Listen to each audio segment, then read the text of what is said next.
So, check accuracy and completeness of each MAR with healthcare provider's medication order.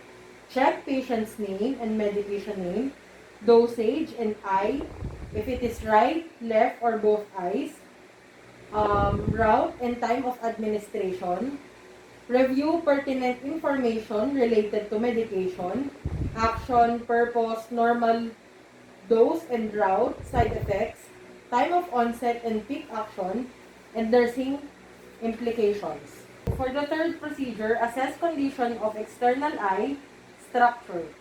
So, ma'am,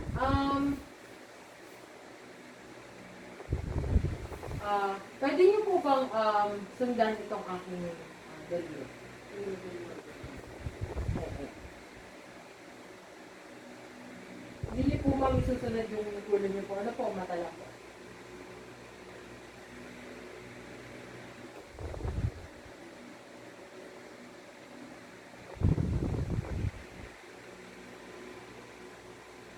Okay. So ma'am, tanong ko lang po, may mga history po ba kayo ng allergy? Meron. Ano po? Sa mga seafoods. Sa mga symptoms po. Okay. Medical history po, kung nangyari na po ba sa inyo, kung bakit kayo na-hospital or what? Oo, one time yung vertigo ko, Okay. Kailan po yun? February February. Anong year po? 2021. So, may mga allergy po ba kayo sa mga latex, yung mga goma-goma po, or yung non-latex gloves? Wala naman.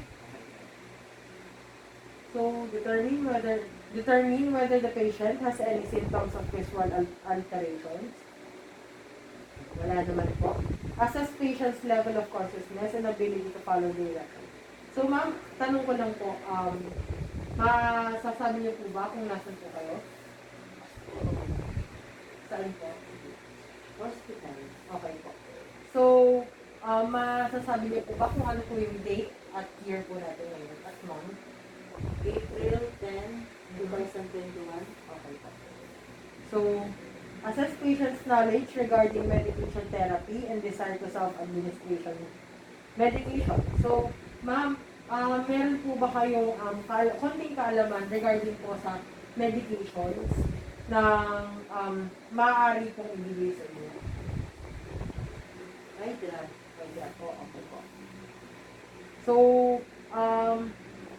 nakakapag self-medicate po ba kayo or kumbaga po kayo na lang po ang nagagamit sa sarili mo minsan? Oo. So, assess patient's ability to manipulate and hold equipment necessary for eye medication.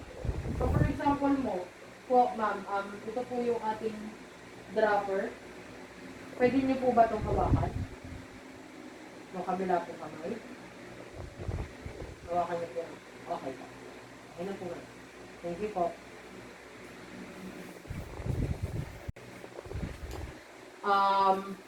Give time critical schedule medications and give non-time critical schedule medications within a range of either 1 or 2 hours of scheduled dose. So identify the patient using at least 2 identifiers. Compare identifiers with information on patient's MAR or medical record. So hi ma'am, magandang gabi po. My name is Liana Eliza Villanueva, student nurse po from LTU Batangas. So, maaari po bang malaman ang inyong pangalan? Narcisa Villanueva.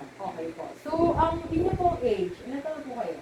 47. Okay. So, ang inyo pong doctor na ngayon ay si Dr. Morales. Ano po? Okay po. So, compare names of medications on labels with MAR. Mahalaga na dapat i-compare natin yung medication na ibibigay natin sa patient upang maging sure po tayo sa pag-a-apply sa kanila. So, for example, ito yung ating eye drop. So, i-check muna natin siya together with checking the expiration date. Explain procedure to patient, describe positioning and sensation to expect such as burning or eye irritation. Discuss purpose, action, and possible adverse effect of each medication. Ask if patient has any questions. So, ma'am, Yung procedure po natin ay magpapatak po ako, tulad po ng nasabi ko, ito po ay isang eye drop para po sa pagaling po ng inyong mata. Ano po? So, may mararamdaman po kayo na burning sensation or yung pag-init po o kaya po pangangati sa mata. Yun nga lang po, iiwasan po natin na kakamutin natin or kukusitin po natin yung mata natin. So, may ilan po ba kayong katanungan regarding sa gamot? Wala naman. Wala naman po. So, arrange supplies at bedside. Apply clean gloves.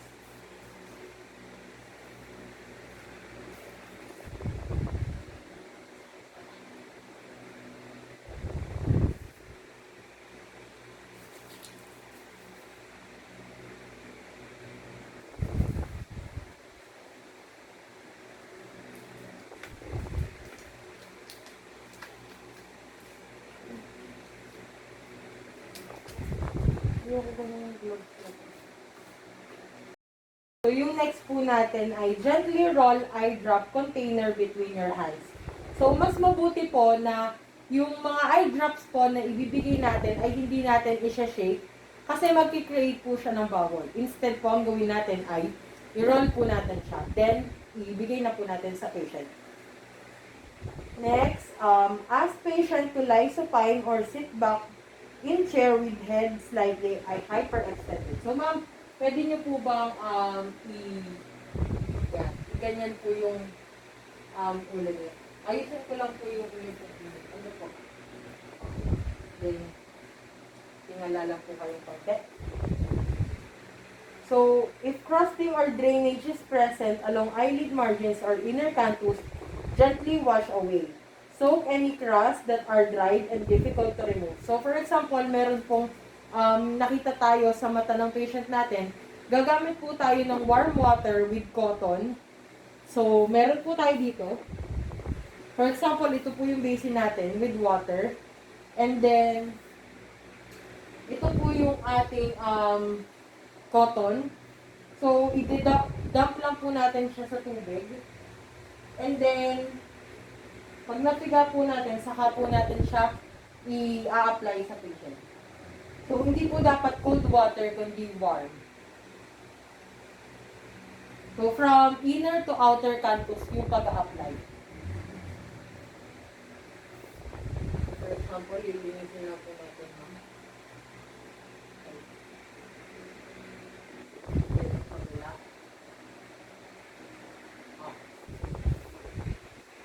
So, hold cotton ball or clean tissue in non-dominant hand or patient cheekbone just below lower eyelid.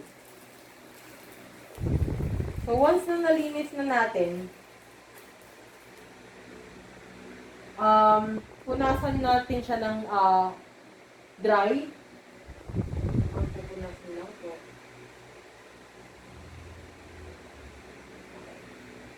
Yung sunod naman natin ay hold cotton ball or clean tissue in non-dominant hand or patient's cheekbone just below lower eyelid.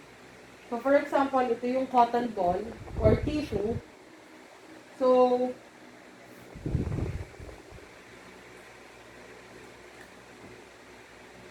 for example, ito na yung ating eye drop. Hold the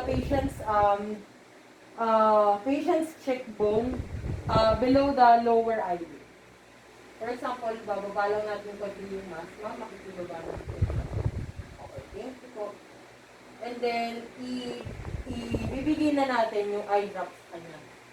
So, ma'am, open po yung eyes.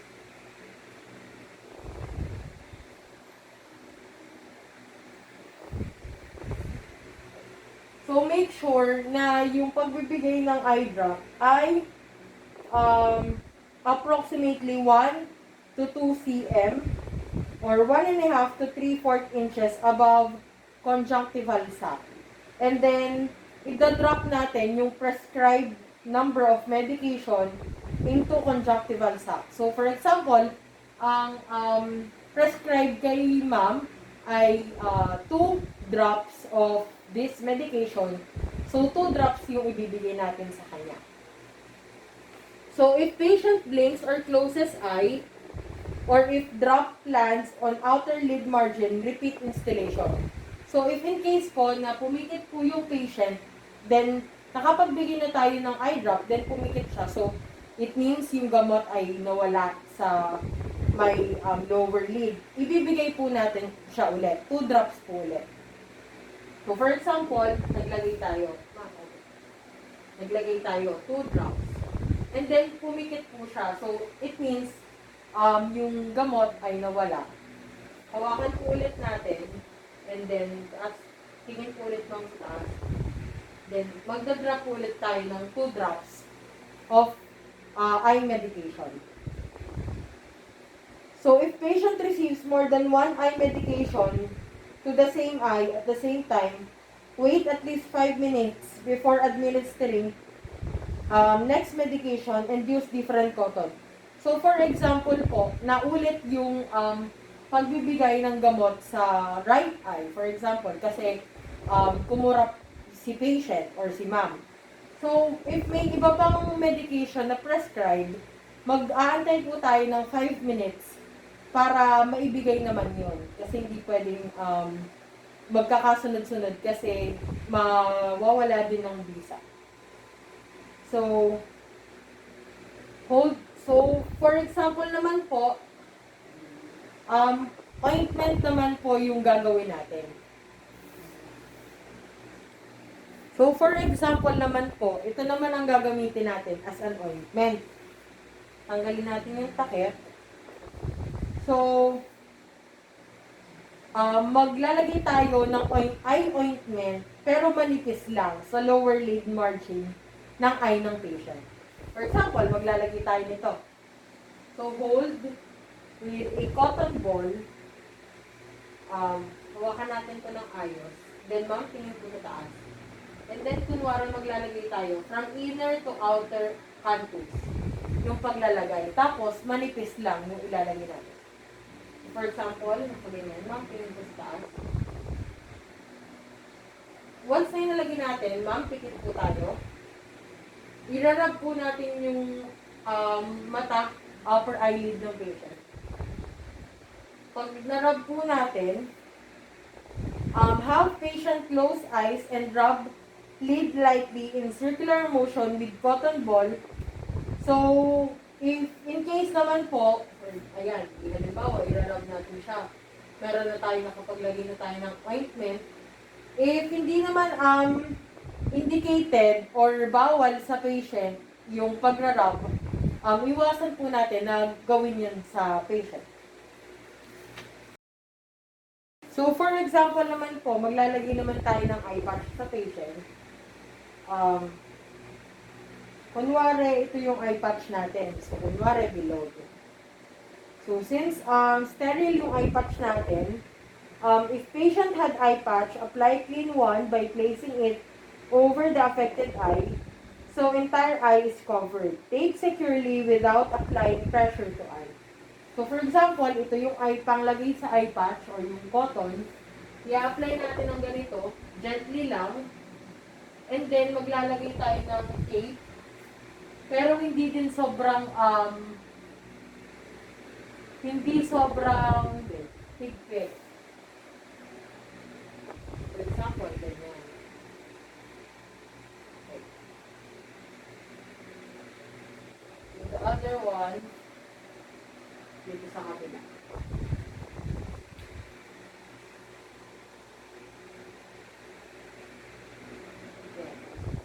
Ganyan lang yung paglalagay ng eye patch. Hindi sobrang luwag, hindi rin naman sobrang higpit. And then, remove gloves, dispose of soiled supplies in proper receptacle, and perform hand hygiene. Document medication administration on MAR. So, tatanggalin na natin yung gloves natin. And then, itatago natin siya sa proper trash cans. And then, i-document na natin yung nagawa natin sa video. So, ma'am, tawagin niyo lang po ako if may kailangan po kayo. Ano po? So, nandun lang naman po sa nursing. Thank you po. Thank you. Thank you po.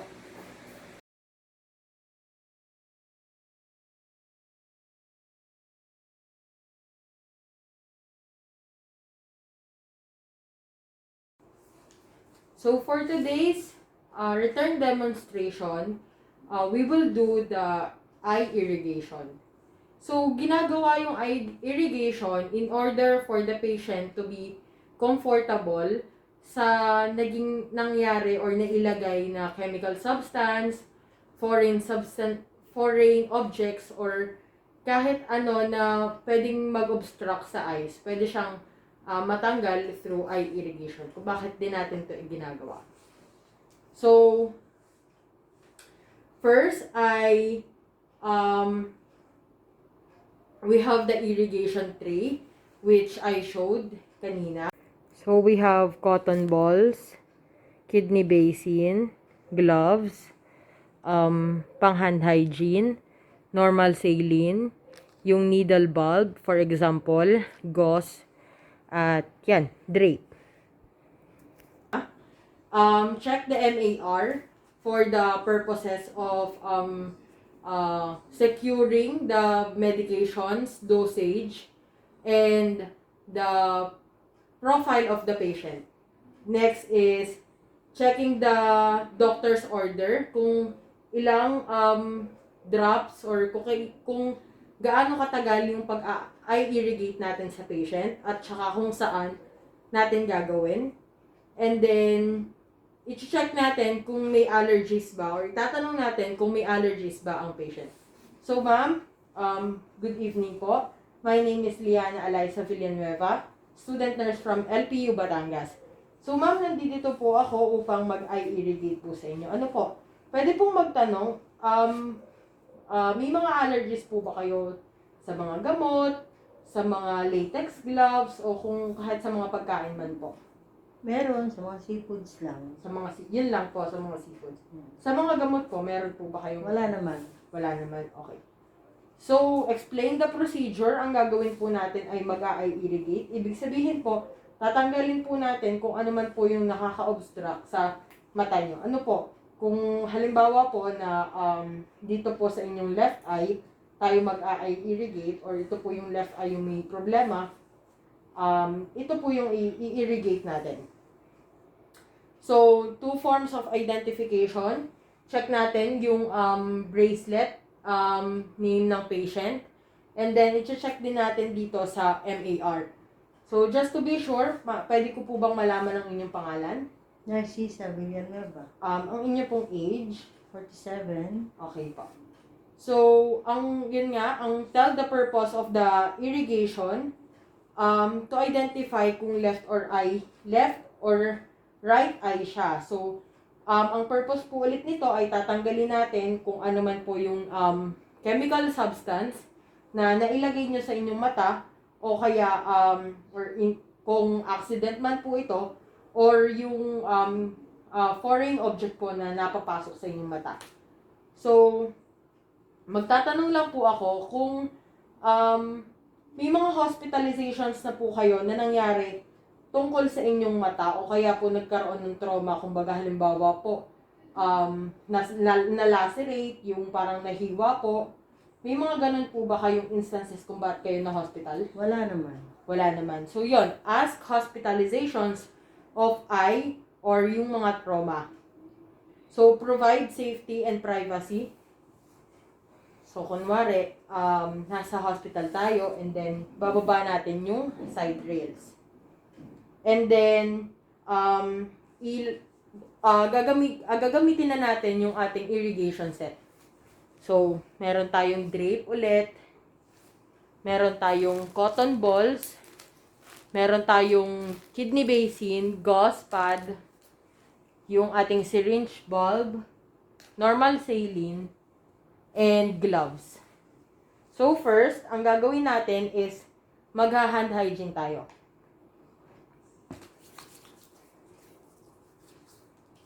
And then, kapag bukas na yung ating irrigation set, for example, meron tayong irrigation set, mag-gloves na tayo sa ngayon.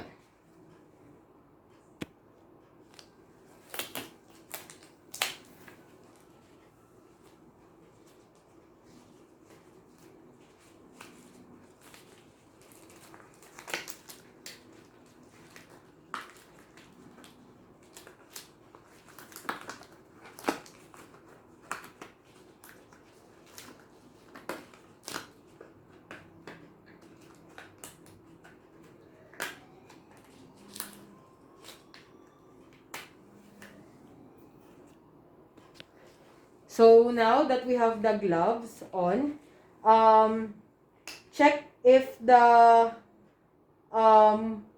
solutions are with us, kung correct ba ang ating nakuha.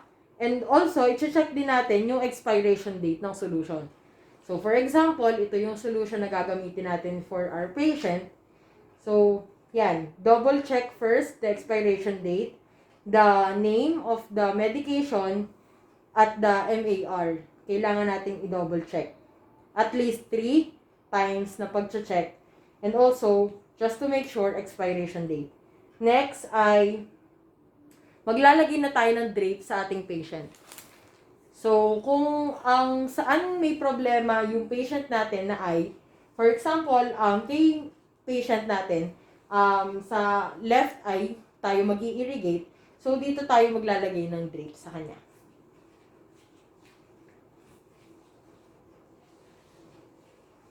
So, maglalagay lang po.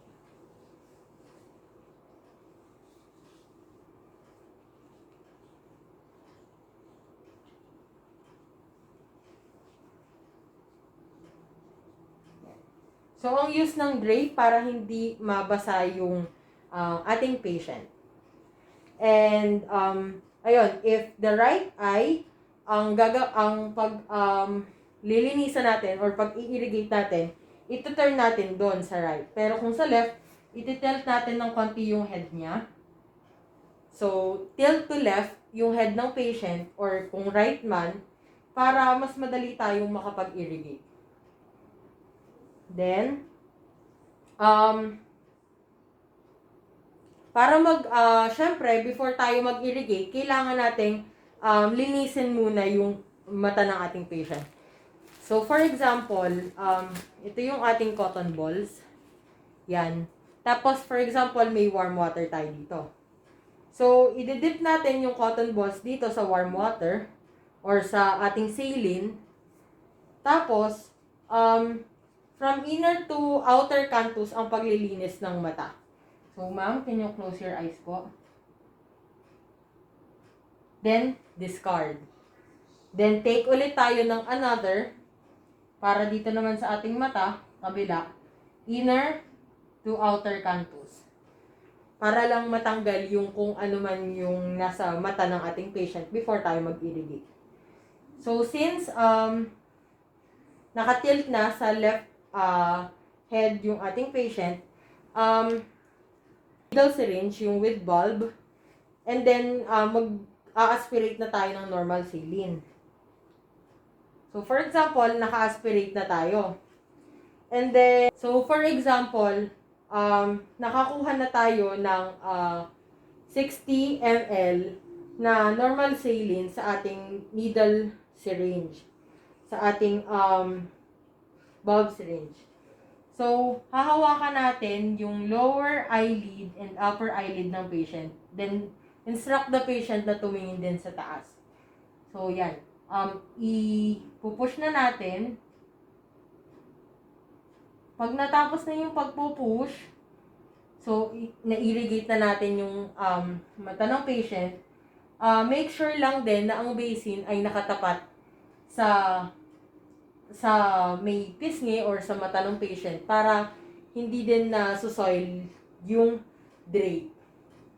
And then, once it done, maglalagay tayo ng gauze and pupunasan natin siya from inner to outer canthus. So, for example, ma'am, close your eyes po. Inner to outer canthus, yung paglilinisan natin. And then yung kabila. Inner to outer canthus. And then, kapag nalinis na natin yung patient, yung mata ng ating patient, i-discard na natin yung gauze na nagamit. And then, i-check natin yung basin kung ano ba ang naging kulay after nating ma-irrigate. Kung ano ba yung pumatak sa basin natin.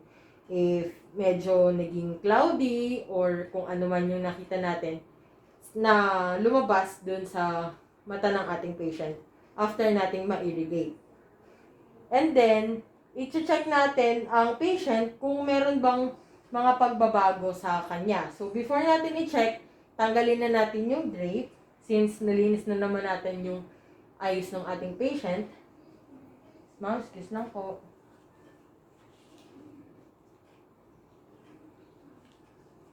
So, i-discard na natin yung drape. And then, i-check natin kung okay din ba yung naging pakiramdam at kung may mga pagbabago ba right after natin ma-irrigate. So, ma'am, may I ask po, may mga pagbabago po ba nung na-irrigate po ang inyong mata or nalinis po? Oo, okay naman. Okay naman po. Once na nakita natin yung anything na lumabas sa ating basin at na-check natin yung mata ng ating patient, i-document natin siya right away. So, put the rails up, check i-secure ulit natin yung safety ng ating patient, and then, i-assess ulit natin for the last time yung na-irrigate natin, and then yung mata ng ating patient. Ma'am, pwede po ba kayong tumingin sa akin?